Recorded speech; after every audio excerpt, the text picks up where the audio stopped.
Hello and welcome to the Red Rooster Golf Podcast. Alongside company founder Kerry Moher, I am Brad Fritch, former PGA Tour player, current Korn Ferry Tour member, and Red Rooster founding partner. Red Rooster Golf, join us in waking up your golf glove game, an oft-neglected part of your equipment and yet ever present on each and every shot you hit. Learn to manage your glove, make sure it's there to help you, and change it when it's not. Red Rooster Golf. Wake up, shake up, step up, and give. Kerry, it's great to see you again. I am really excited about the guest that we have coming up. If I said the name Ryan French, a lot of golf fans probably wouldn't know who I'm talking about. But if I True. said Monday Q Info, they would say, "Oh, yeah, that guy." A substantial Twitter following, a career made out of tweeting about Monday qualifiers and the heartbreaking and career-making stories that Monday qualifiers provide. I consider Ryan a friend, and I really loved our interview with him. Yeah, me too. I mean, I guess golf is just about stories, and some of the best stories start on Mondays. So he had some that I had heard and some that I didn't realize, just how precarious these Mondays are, right? And then how they can, catapult a career, a shot here and there. It's just huge. Absolutely. So coming up, Ryan's career ascension in golf while bartending, the Monday he keeps coming back to, and then after the interview with Ryan, we'll answer some of the questions you submitted. How are you, my friend? Good. Thanks, guys. Thanks for having me on. Man, Welcome.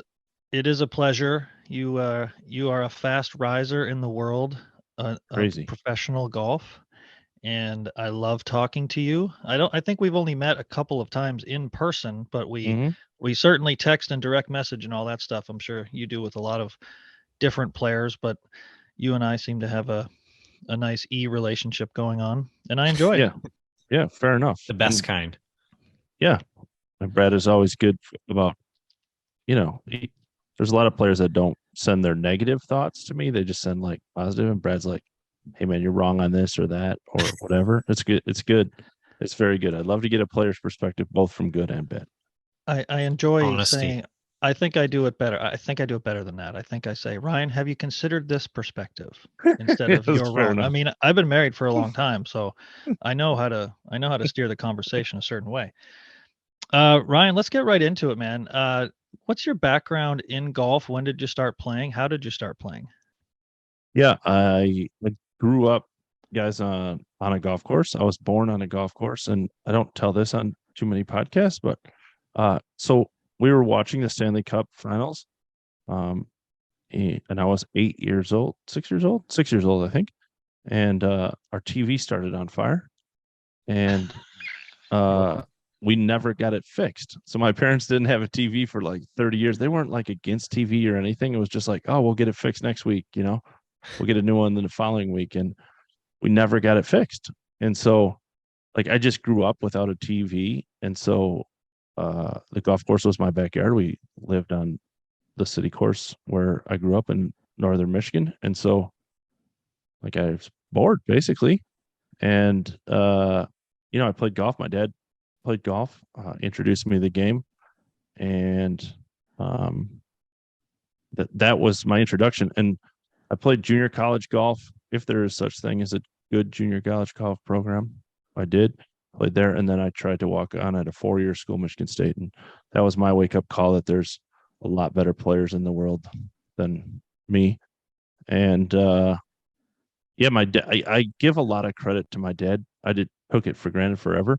He was the CEO of a very small company, and most every day he came home like right at 5 or 5:30, and we would go out and start. We lived on the third hole. We'd start on 4 and finish on 3. And no one was playing. It was dusk, and so we'd play in an hour and 5 minutes, hour. And I played thousands of rounds of golf with my dad. So yeah, I love the game. I've been around it my whole life. That's why you hate slow play, because you play rounds of golf in an hour and 5 minutes. I see. Yeah, exactly. So in junior college, were you breaking par? I mean, I did at times, but my bad was not good enough. Brad, my bads were not like 75, 76. They were like 81, 82. There was a game in there. It just wasn't very consistent. So, uh, yeah, I grew up in a very, very small town. This town is called Alpena. It's a tiny little town, isolated from everything. And I didn't play like big junior tournaments. Like I played the Big I and those kind of things, but I didn't play like AGGA. I don't even know if I was around at that time. And I was like a big fish in a very, very small pond. And then went to junior college, and I was like kind of like the best player. And then I was like, oh, I can play for Michigan State. I'll just go there. And I could not play there. Where was the junior college? It was in Lansing Community College. We finished like ninth in the nation. It was there's a book coming out that Michael Bamberger wrote, partly about me, which is insane in itself. But Lansing Community College had quite a reputation for partying. So had we not came to the third round, I turned 21 my sophomore year in college. I graduated when I was 19 from high school, and we all went and partied between the third and fourth round, and got home at 3 a.m. to the hotel and had to play at 7 a.m. the next day. I shot 94, I believe. Wow. I played barefoot for the large part of the last round, and it was so bad. I was puking in the weeds, and it was so bad that we played with a school who ended up winning the national title, and the parents of the kid that I played with called the school to complain about me. Wow. And our coach could not care less. He was out partying with us. It wasn't like we were doing this secretly. It was very much like it was we were like, we shot like 290, 300, 301. My scores were in the newspaper. It was like 74, 76, 92, 71. Wow. Wow, that is amazing. That is a great story. Tell us about the walk on. What was that experience like?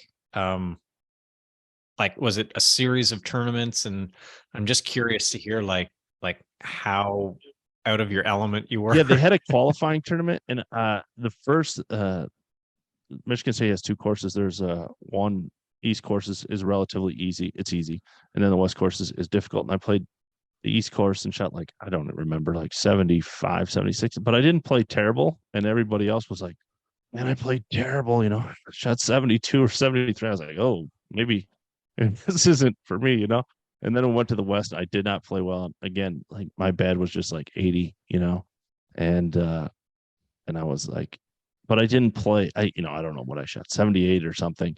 And I was like 15th, and they were like, this is like the relatively invited.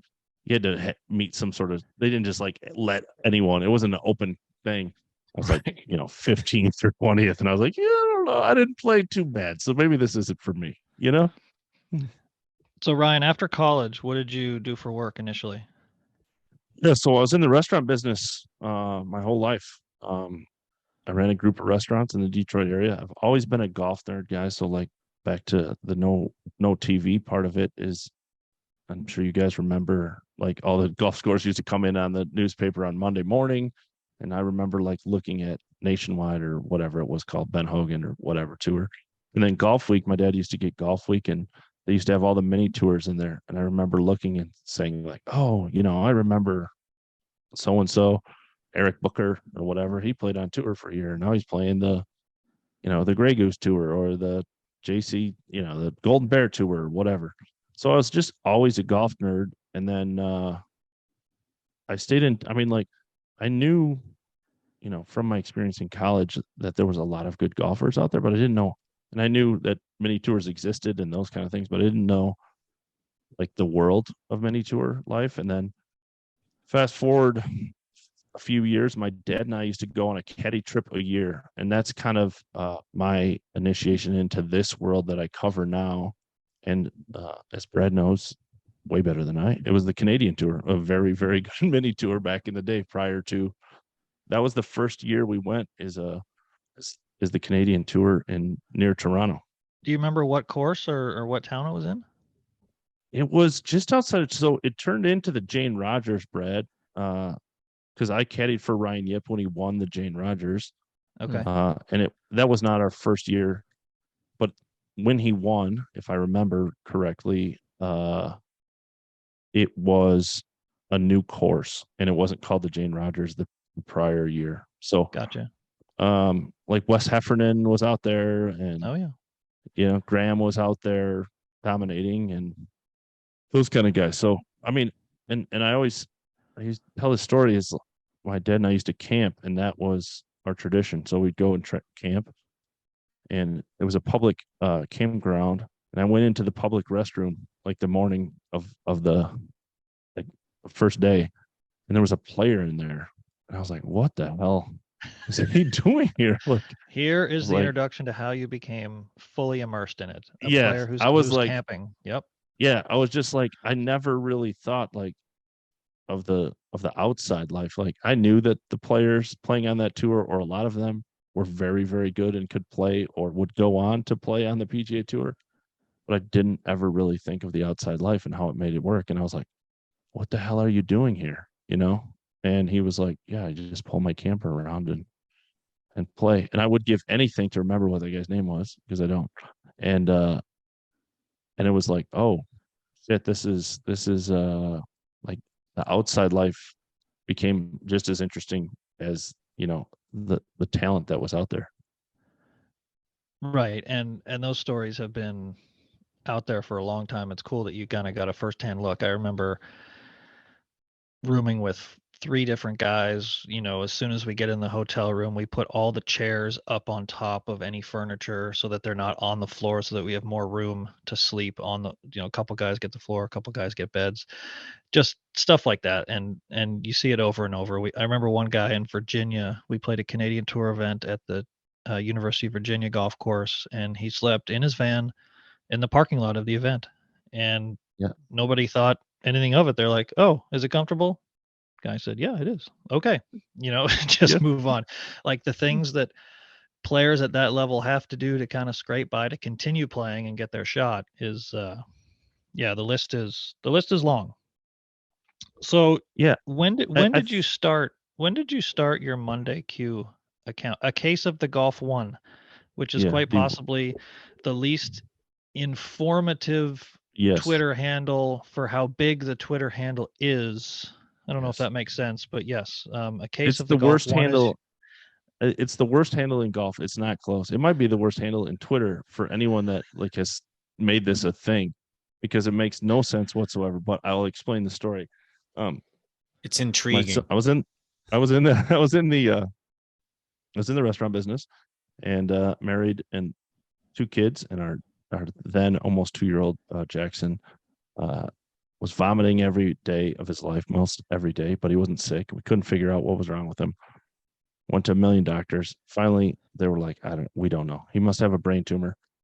Went to have an MRI. He has what's called Chiari malformation. It's a brain disorder, and he had brain surgery.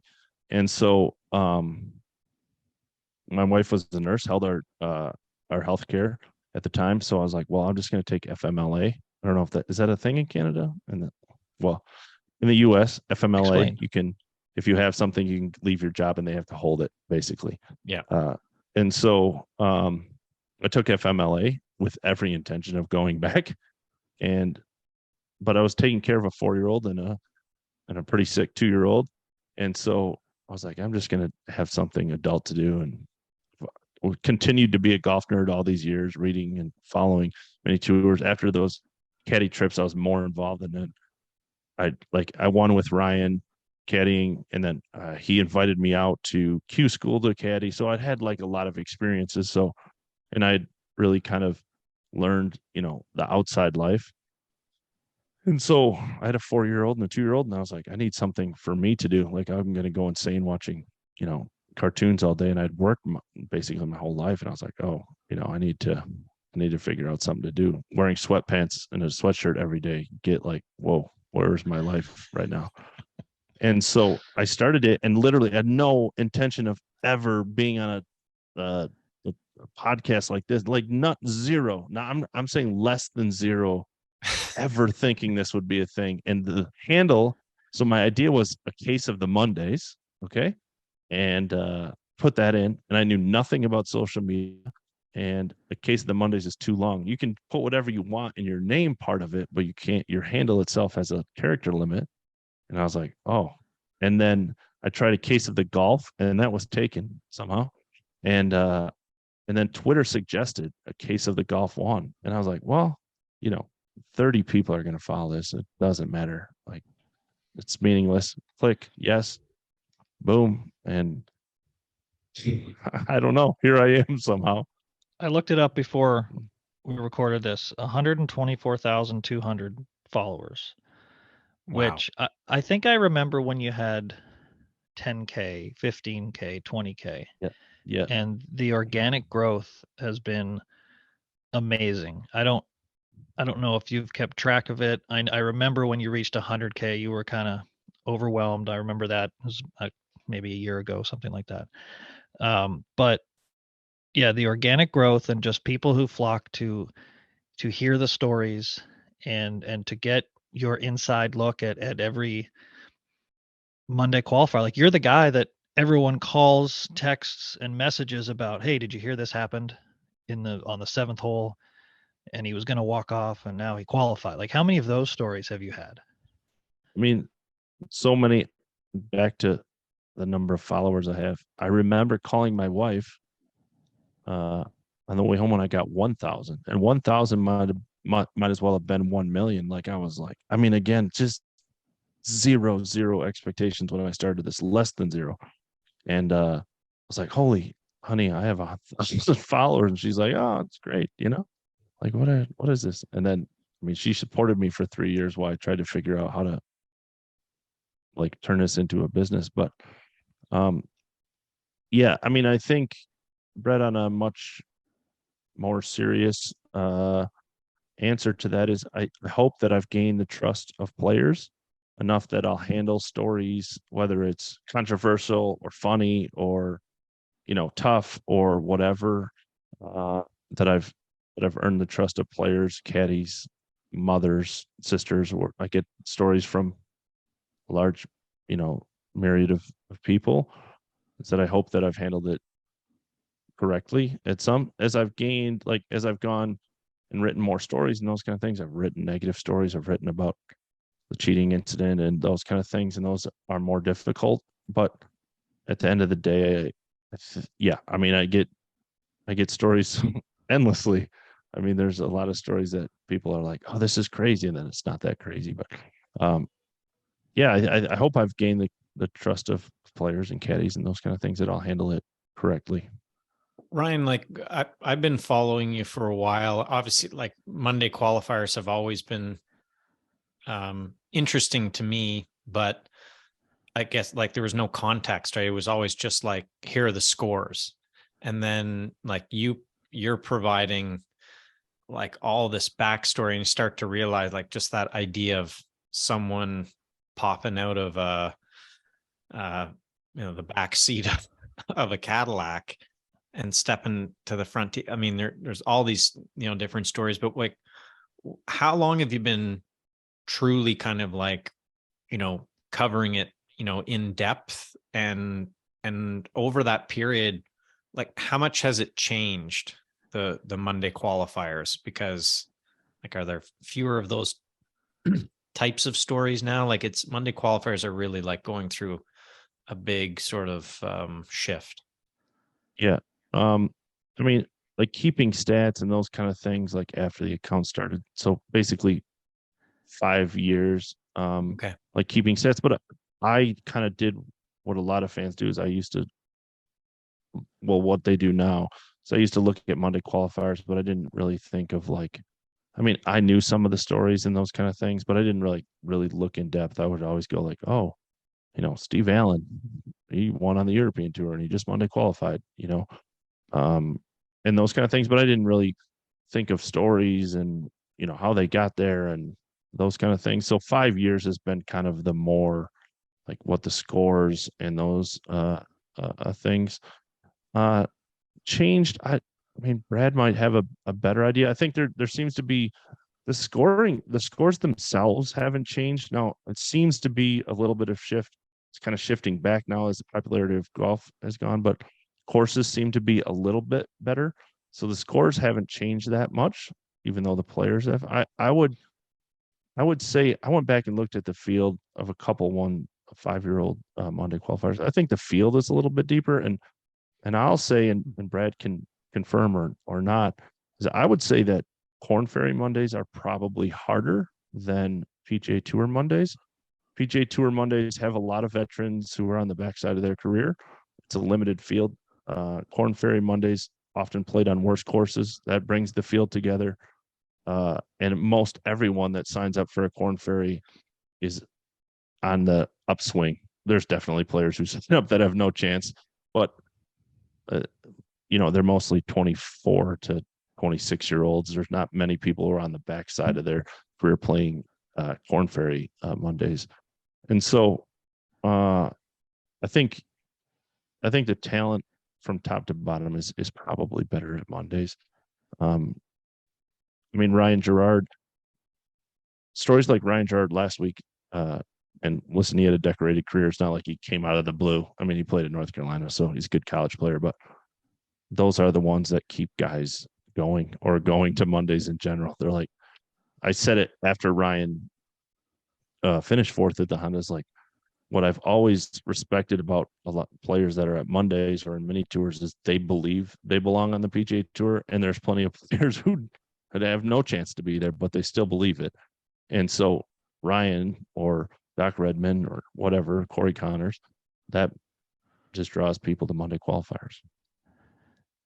Yeah, I think you're definitely right about Corn Ferry versus PGA Tour. It's kind of ironic that the harder qualifier is the Corn Ferry Tour because there's no limit on who can enter. So usually it's two golf courses, split the number of qualifiers on each course, half and half. PGA Tour, like you said, limited field. If you want to go as a non-member of any of the tours, you have to pre-qualify, which makes it a longer week, more expensive. So guys mostly choose to do the Corn Ferry qualifier. So that makes them. You're right. It is harder. It's funny how the scores at Corn Ferry qualifiers are usually better. I don't know why that is, but for a while there, I said to myself, like, hey, let's go do some big tour Mondays instead, because if you want to use the phrase, the juice is worth the squeeze, right? Like if you do something like Ryan Gerard did last week at the Honda Classic, all of a sudden he's set up for almost special temporary membership. He's almost got his card for next year. So it's the upside is so much higher. Yeah, I use a line from Mark Baldwin is a friend of caddied for a few times, and he was losing his Corn Ferry card, and there was 3 weeks left in the season, and it was the super season, so it was like he was so far down the points that he would have had to go like top five basically, or win to keep his card. And so he's like, well, I'm just going to go to the tour Mondays before the Corn Ferry events. And his line that I use all the time that he said is like, I got to win somewhere. Might as well be on the PGA Tour for more money than it is on the Corn Ferry Tour. And, a third at the PGA Tour is going to get him close to special or temporary membership, whereas a third on the Corn Ferry Tour at that time wasn't going to really do him anything. So, right, get you in next week. Yeah, exactly. Yeah. So yeah, it's always interesting how guys approach that. Some do it the PGA Tour way, some do it the Corn Ferry. It's always it just depends on your situation, right? Mhm. I want to go back to the beginning of your writing career, which I guess, what is it, about 3 or 4 years old? Is that about right? Yeah, I started at the PGA Tour. Yeah, probably 3 years ago, 3.5 Okay. years ago.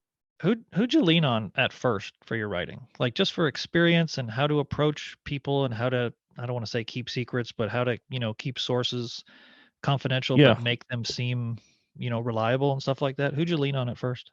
yeah. I mean, a huge, huge thank you to Sean Martin. So, to kind of go back to the history of the account, is I tried to figure out how to make it into a business or a living. and I was bartending on the sides, and I was going to give up. And my wife was like, "No, you got to keep going." And I called a few people and was like, "It's, I need to. This is ridiculous." My wife was working as a nurse in the middle of a pandemic, and I was tweeting about golf not making any money, and I was like, "Okay, this is enough." So I called a few people that had helped me, Andy Johnson, who had me on a podcast, and I was like, "Guys, it's just, I can't make this work." And I had the expectation up to then was I on top of everything, so I couldn't really do it part time because it was full time, and that was part of what drew people there. Is like I was on top of these things, so I was just going to give it up. I was like, "Oh, it was a ton of fun and filled a need and whatever." And I called Sean, who was very helpful prior, and I was like, "Hey man, I'm done." And he's like, "Just hold on." And he got me a job at the PGA Tour, and it wasn't for much money at all, but it was like, "Oh, okay, maybe I can do this thing." And so definitely Sean, a huge, I mean, I wouldn't be in this position if it wasn't for Sean. I've thanked him so many times that he's, said, "Okay, I get it. Please stop thanking me." And like in the tour, guys, is very much, they don't want a negative look at pro golf at all. And so that was very eye opening. That part of learning about writing was very eye opening, that there is this like big brother overlooking at you. And I use this story all the time. Is Jake Schulman went to Duke, All American, Monday qualified, I think, for the Wyndham. And I used to do little like blurbs about the 4 players for the tour, and then I would transcribe an interview.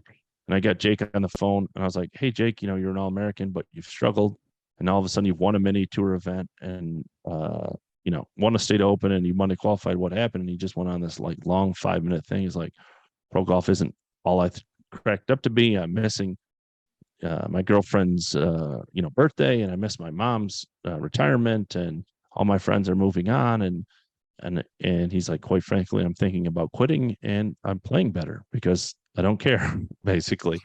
And I was like, "Oh my God, this is so great. Perfect answer." And I wrote it up, and the tour took a lot of it out. And I was like, "Oh, what?" And I remember calling my editor, Mike McAllister, who's ironically at Live now. And and I was like, "Hey man, there's something wrong with the, you missed it. Did I write something wrong, or did I miss a paragraph?" And he's like, "Oh, we don't write about the negative part of it." I was like, "Oh, yeah." But then once I got at Fire Pit, I mean, Michael Bamberger has been unreal. Michael calls me after every article, and obviously I have no journalistic background, so I appreciate it more than anything. The man's written like 20 books, and he's just like, "Hey, this is what I would do differently. This is good. This is not good." And so I lean on Alan and Michael a lot, or I did. I do. I did. Whatever. Yeah, no, I was gonna kind of follow up with that. So recently you left Fire Pit, and so are you, I'm not gonna say twisting in the wind because that's mean. What's next for Ryan French, Monday Q Info? I'm twisting in the wind, Brad. It's just like, Hey, I know that uh, feeling very, very well. get understand. This will be edited, Ryan. There'll be nothing negative. Yeah, for our perfect. podcast. I would love that. Yeah, I honestly, I don't know, Brad. I hope that I really haven't. Uh, I have tried my best to concentrate on making Fire Pit work. Um, Up until now, I've really tried to not reach out to anybody. And I'm going to kind of take some time. My son actually, who's had a very healthy life up till now, is having some issues, and he has a brain MRI coming up Monday.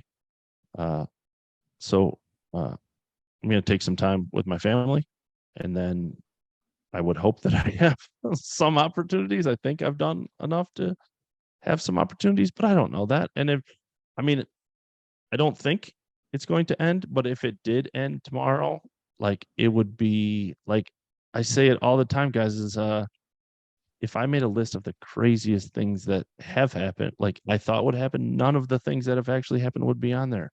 It's like insane. It's been, and I don't want to get too deep on this podcast. This seems like I don't want to get too deep, but like I I I'm home with my kids most every day. I'm in my basement recording this.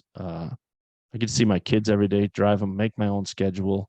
Uh, in the restaurant business, I never got to do that. But I always say is like I didn't miss my kids because I knew I didn't it was just life, right? And so yeah, it's given me a lot. It's made me happy. I was happy when I wasn't making money, and uh, my wife and I were happier together. Uh, it's been so awesome for my family and for me. Uh, it's made me personally happy, and if it ended tomorrow, I would be totally okay with it. It's been awesome. Now, that being said, if you're listening to this and you'd like to offer me a job, my DMs are open. 100%, man. I've enjoyed kind of not working with you, but just talking with you. You're a very trustworthy guy. You genuinely love golf and the stories it brings. Not only the big guy, like I think you can appreciate the best player in the world doing what he does, but also the Yes. guy who kind of stands up to the best player in the world in a big spot, like a Nick Taylor at Phoenix, Mm-hmm. and Mm-hmm. even more to an extent, Ryan Gerard, Mm-hmm. battling down a stretch with no status and making 400 and some $1,000 off a Monday qualifier. Like it, professional golf provides so many great stories. There's room for all kinds of different ways of telling them. And so, whatever reach this podcast has and whatever reach that I can help, whatever I can do to help you kind of continue your Thank you. career, I'm all for it. What's your favorite Monday qualifying story? Bar I none. mean, for the Canadian crowd, we talk a lot about the Corey Connors thing, but I don't know if it's my favorite, but just I think it's a very much not not enough talked about part of Corey Connors is the Chase Hanna part of the Monday qualifier. So for those that don't know, Corey was at the Valero Monday qualified one, obviously, but it was a 3-stroke difference, which, as Brad will attest, is never happened. It was like first, second, third, and then fourth was, I think, 6 under was third place, and then fourth there was like 4 players tied at 3 under, and Chase Hanna was one of those players. I get a message from someone that played with him and was like, Ryan, you won't believe this. Uh, he had like a tap in. He described it as a tap in, like a foot, 2 foot, and he left the flag in, and it pinched the ball out. He hit it he hit it a little hard, and it pinched the ball out. Took the flag out, tapped in for birdie. That would have knocked Corey out, and then he won a 6-for-1 playoff. Rare in the first hole, a relatively easy hole, and all the players missed the green, and Corey knocked it to like 6 feet and made the putt. So it's like, obviously Corey's super talented, so things would have happened. But as I say often, Valero fast forwarded tenfold, and so, but all those scenarios leading up to it are just so crazy. Like, what if Chase Hanna makes it? What if one other guy knocks it close on the first playoff hole and Corey loses on the second? Like, where would Corey's career be now? Obviously, again, super talented. He would have made it, but the Valero helped. I mean, he was at the Masters the next week. So, 100%. No, I mean, those kind of things just vault you. Like it just accelerates the timeline, right? Like yeah, Corey would have made it on the PGA Tour. I have no doubt. But winning provides a whole different set of benefits than even finishing second. So Mondaying and winning just accelerated his timeline, and yep. now he's President's Cup and a factor in majors now and everything like that. It's pretty cool. Any disastrous stories that stick out? Like any just I can't believe that happened. I mean, you could say Chase Hanna on the other side of it, but he would have had to win the playoff too. But any particular thing stick out on the I negative mean, side? that's a good question. I will, like, Steve Allen and I were talking on and the waste management range this year, and it's not a disaster, but it talks to like how good players play at Mondays and they don't get the results. So for those listening, the waste management is always a huge Monday, regardless, even before it was a designated event, and it often, almost always, leaks into Tuesday, and that includes like players who are close have to come back and see if they made the playoff, those kind of things. And Steve Allen has come back on Tuesday 5 or 6 times and has never made it either to a playoff or into the Waste Management. Like he played good enough to, like either be like on the number or whatever, has to come back and watch the last few groups finish, never got into the playoff or got into the playoff and didn't get into the Waste Management. And it's just like just at that event. Just in event. Phoenix. Oh my God. 5 or 6 times. Wow. It was like, I mean, I don't even, there's like, as I've gotten into this and asked more, tougher questions, it's like, I don't even know how to ask this, Steve. I was like, but I think I remember you telling me. He's like, yeah, I think it's 5 times. I've had to come back on Tuesday. And the previous time that I'd been to, it's the same thing. He shot like, it doesn't matter, 67. And there was like 4 groups left out. And I took a picture of him. He's on the range Tuesday morning. He's already in and he's waiting for the last groups. And as Brad knows, you just sit there and refresh your phone every few minutes. And a group has come in, you see them go to the scoring area. You're trying to read body language and whether mom talked to them or the wife talked to them. You can get a good sense. I've been around enough Monday qualifiers. You can kind of get a sense of how they're walking and carrying themselves, whether they have a chance. And you just sit there and refresh your phone as you see the guys entering scores. And yeah, he just collected his stuff and just like made the worst walk, to the parking lot. I took a picture. I was like, 5 times. Can you imagine that? I was like, oh man. There was a good one this week. I mean, yes, I was going to ask you about the one. Yeah. Champions Tour. Oh, the Champions Tour is a good one too. Two this week. One in the Puerto Rico one. Jackson Suber played Mississippi State or Mississippi. Doubled the last and then bogeyed the first playoff hole.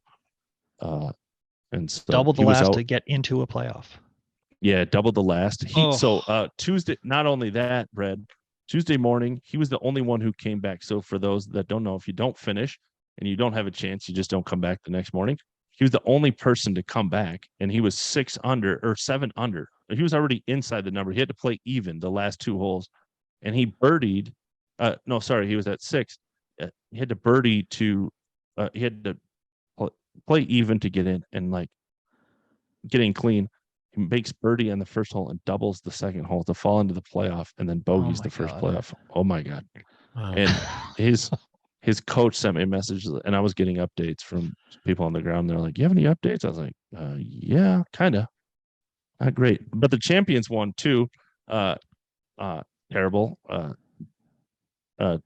Cliff Kresge and Tom Gillis were both in clean. Champions is now only 3. I just found that out this year. There's now only 3 spots, and there was 1 twosome left on the course, and they both beat him. And beat him clean, right?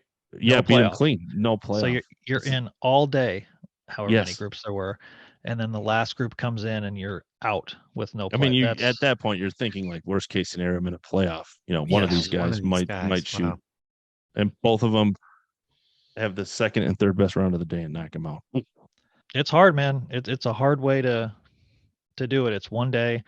You play as well as you can. I mean, half the guys don't play well, and a quarter of them just leave halfway through the round or through 15 or whatever. It's a very odd. It's just a weird part of pro golf, but it's also fascinating. And hey, you've made a living off of it for the last 5 or 6 years, so it's pretty amazing. We've loved having you, and we're going to finish with a couple of questions that we ask all of our guests. Number 1, share something really memorable with our audience, like your best memory of golf. It could be something that happened in pro golf. It could be a round that you played. Just sure. Kind of something sticks out when you think of golf, the first thing that comes to mind. Yeah.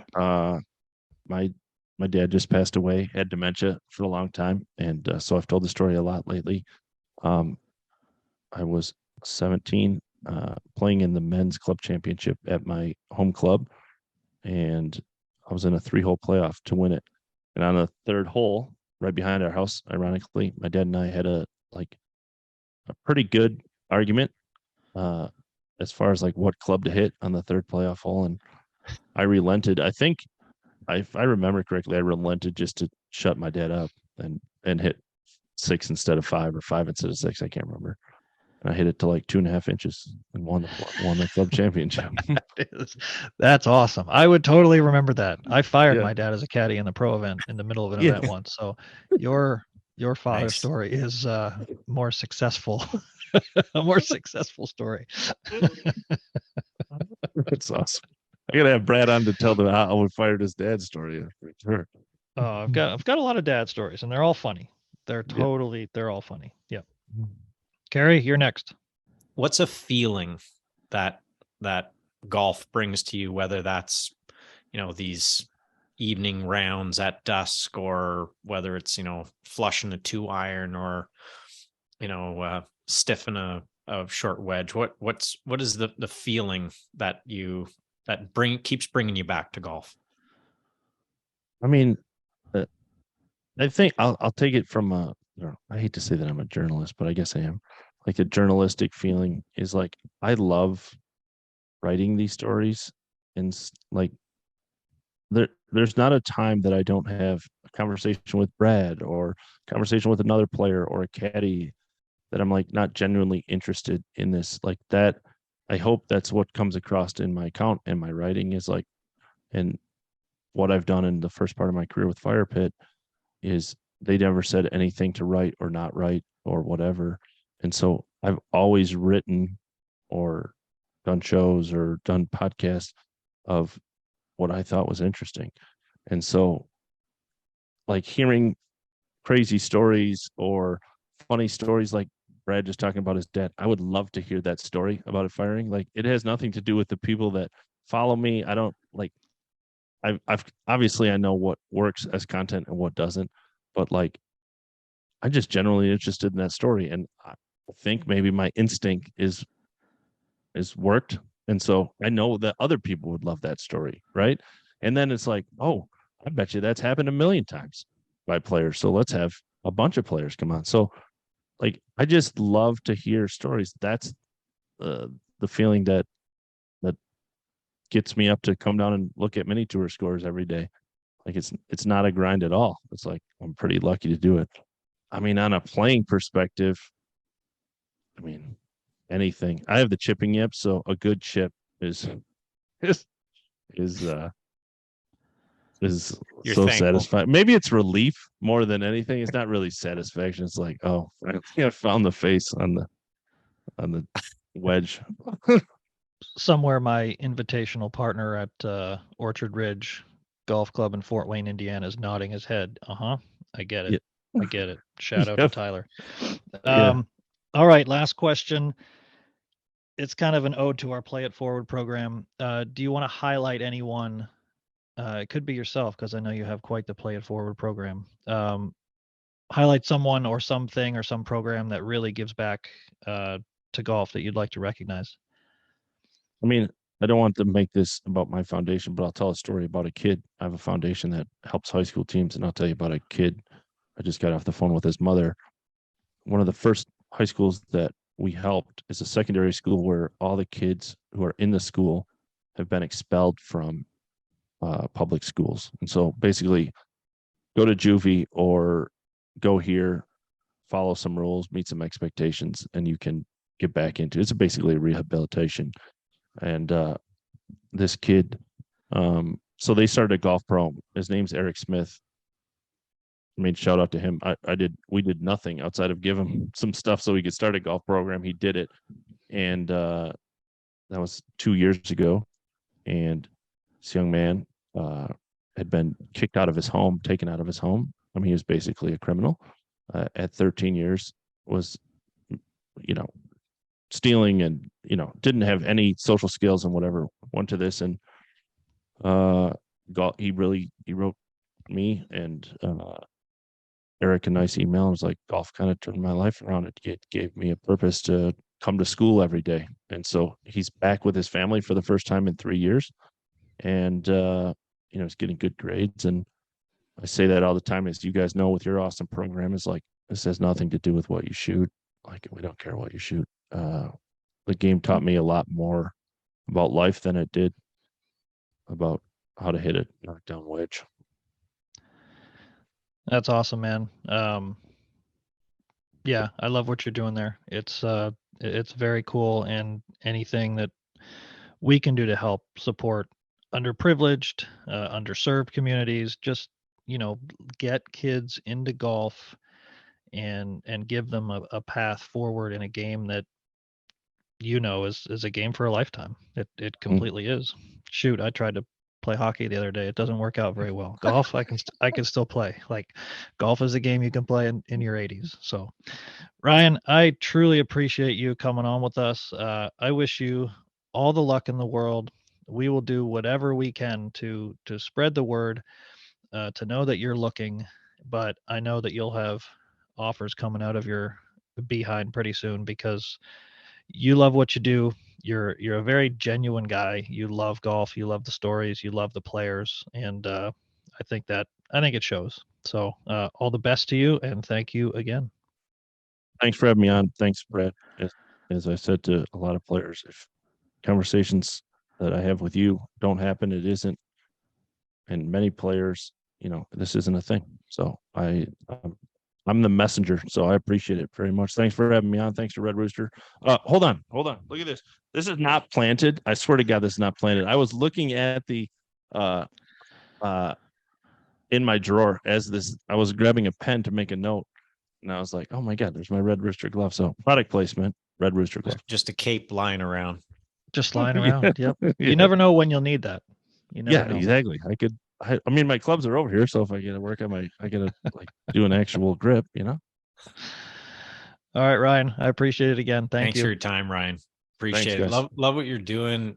It's such a niche part of the game, and like that kind of following doesn't happen by accident. There's obviously an interest there just in that unique part of the game, but obviously, your storytelling's really strong and people are drawn to it. So change is often good, and there'll be a good opportunity right around the corner. Probably one of the most meaningful conversations that Brad and I had on this topic happened on a long drive after a Monday qualifier. That who knows where Red Rooster is if Brad shoots 63 instead of 64 that day, or 64, 65. So it's funny, just maybe there's something good coming around the corner in your future. And thanks for giving us this time and opening up. I've enjoyed it. A few good laughs here. Thanks so much, man. Thanks, guys. All right. Take care, bud. Man, that was great. I think Ryan's story is fascinating. I thank him for being on. I just think his story and the stories he follows are just some of the most compelling in golf, even if they don't show up on the ratings of the TV. And it's not all about television ratings to me. It's about human interest stories, and he gets some of the best ones that people wouldn't know about if he wasn't around. Yeah, for sure. I mean, that's what I love when he starts digging in is, there's a new story every week. This past week with Ryan Gerard and how he was able to get in, and, that's going to, change his entire year. Yeah, 100%. God, we didn't even get into the Q School cheating story, the mini tour owner who fleeced a bunch of players the last couple of years, the big money classic. Man, that could be a mini series. Yeah, totally could.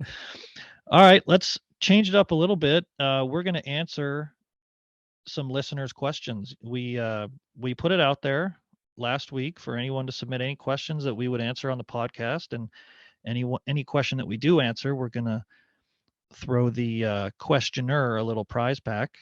So you've got a couple questions lined up for me, correct? I do. All right, fire away. Okay. Number one. Great. Let's start with the first one. It's a question from Bill McLaughlin. And the question is, what is your opinion on wearing a glove for shots within 10 to 20 yards of the green? Same with bunkers. And that's interesting. What are your thoughts, Brad? What do you do once you get closer to the green glove? Yeah, so me personally, I just keep my glove on for every shot except for when I'm putting. I have heard the theory, like the more delicate the shot, the shorter the swing, maybe you don't need a glove. I've never tried it. So yeah, I use a glove for every bunker shot and every chip, every pitch. But I've heard kind of the theory thrown out there that yeah, you want to, for those delicate shots, you might want to take your glove off. I've just never done it, never tried it. How about you? Yeah, same. That's why I like the question. I I do take my glove off sometimes to chip, but I'm not consistent with it. I do wear it in bunker shots. I wear it for pitches, but the rationale makes sense. Like for a feel shot, should you have a bit more feel, where the grip isn't as important? So yeah, some food for thought there. I haven't had like a consistent approach to it, but I could see how some take it off once you get within 10 to 20 yards could make sense Yeah, for bunker shots. That I don't know. I don't know. I swing bunker shots with enough speed that I wouldn't want the thought of the grip being compromised there. Because to spin a bunker shot, you have to have plenty of speed in your body and in the club head. So that that to me would be kind of a no go. I can see it on little chips, sure, like you're propping up a 7-iron on the toe and kind of using the putting stroke, just to get it going out of the rough or something. I could see it for sure. I don't think there's a right answer. I just don't do it. Gotcha. Okay, here I got another one. This is from Claude, and I'm going to butcher this last name. It's either Panettone, Panettone, or Panettone. So it's one of those three. But great question. It says, in your opinion, what percentage of the game of golf is mental versus physical? Whew. I guess it depends on how good you are. I no, seriously. Yeah. The better you are, the more it's mental, the more it's sticking to a process, and the more it's not taking on too many pins, playing to the fat side of the green, eliminating bogeys. The higher handicap you are, I would argue it's more physical than mental. So I don't know if I'm going to put a percentage on it. I just know that there are players who are playing the PGA Tour strictly because their mental game is so strong. At the professional level, a great mental game can overcome some deficiencies in ball striking or short game, more often ball striking, or a deficiency in distance if you're a shorter hitter. Um, because if you have the correct process, and I believe there is a correct process, there's a fundamental way of playing where you minimize mistakes and maximize the number of pars and birdies you make versus bogeys only because of where you aim that I think provides a player success who someone might look at and say he does nothing great. How is he on the PGA Tour? Well, guess what? It's his head because he's super disciplined, super smart.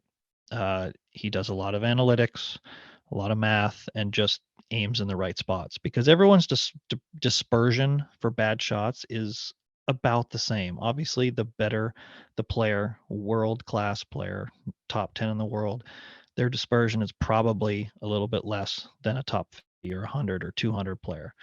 But the discipline that a player can play with in terms of target choosing goes a long way to determining whether they're going to be successful or not, stay on the PGA Tour, win an event, etc. So it's more mental at the top and more physical as the player's handicap gets higher.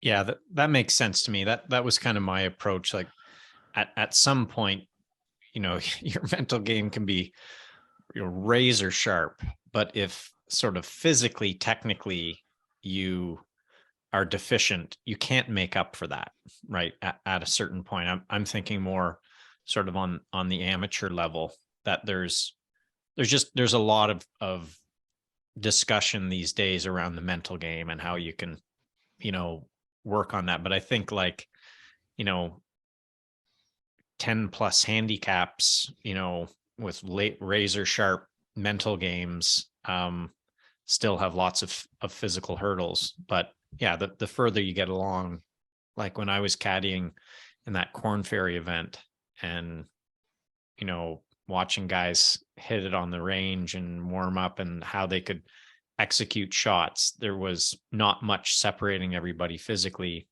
mentally, strategically, how you approach things. That's kind of the differentiator there. So as far Yep, as a for sure. percentage wise, it's hard to break that down, right? It is. It's not that simple, but a great question, Claude and Bill. So we'll keep them coming. We got, I think it was like 150 questions last week. So lots of great questions. We promise to respond to each and every one of them, and we'll read a couple each week. And if we read your question, you'll get a surprise gift pack for us. So look for that outreach, and keep them coming. We're enjoying it. Absolutely. They were really good questions. Took a long time to read through them, but there's a lot of really good questions out there, both about golf and the business of golf. Gary, how does everyone find us? Well, that's simple, Brad. You can find us on all of our social handles at Red Rooster Golf, or on the web, redroostergolf.com. And make sure to choose either the American flag or the Canadian flag at the top. That's it. Thanks so much for joining us for this episode of the Red Rooster Golf Podcast, and special thanks to Ryan French, aka Monday Q Info. For my partner, Carrie Moher, I am Brad Fritch. We'll see you again soon. Until then, tee it high, let it fly, and cock-a-doodle-doo.